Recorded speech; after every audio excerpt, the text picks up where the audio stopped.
We've had a lot of fun this week highlighting past Iowa Olympic athletes who went on to have success at the Games. But of course, there is one very well-known Waterloo native from Waterloo Columbus High School in Iowa.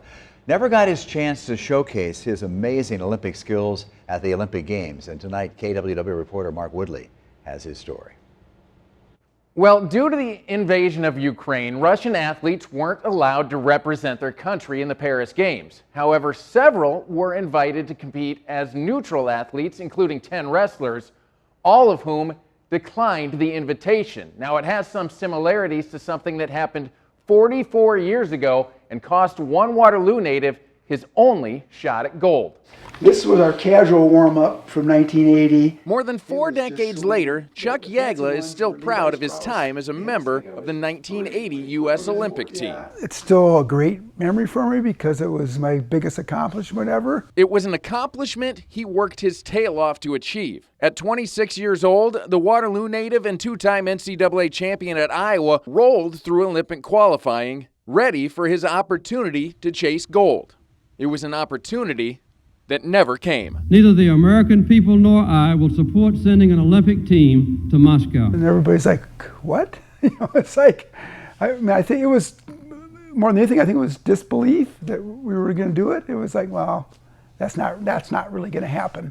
So for me, the training never stopped. But in the end, it didn't matter as the United States went ahead with the boycott of the Moscow Games due to the Soviets' invasion of Afghanistan, costing Yagla and hundreds of other American athletes their chance at gold. This is when he got invited to the reception at the White House. And instead of competing, they spent the time during the Games in Washington, D.C. My mom really enjoyed it. I mean, she got to meet the president, which I have a picture of her face-to-face with the president. I'm not sure what she was telling him, but I think she was giving him her peace of mind on the boycott, but who knows? In my mind, he was the president of the United States, and I didn't like what he was doing, but it still was pretty cool to shake hands and personally meet the president of the United States.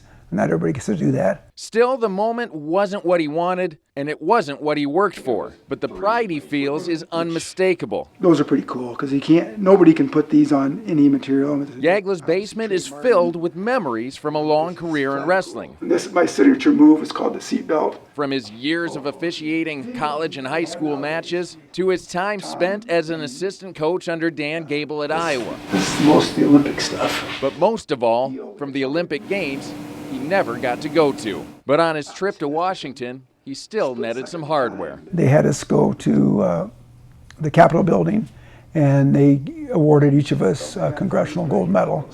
So, I mean, that was cool. And that we also got a gold medal from the United States Olympic Committee. So, kind of my joke is I got 2 medals, which had I competed, I only could have got 1.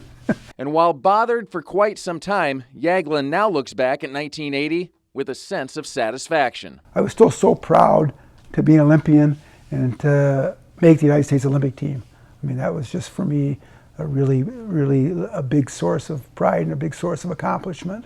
And Chuck Yagla still loves the Olympics and likely hasn't been getting a lot of sleep in the last few days. He says he enjoys a lot of the sports, but the wrestling, which is going on right now, is the only one that he'll wake up for to watch in the middle of the night.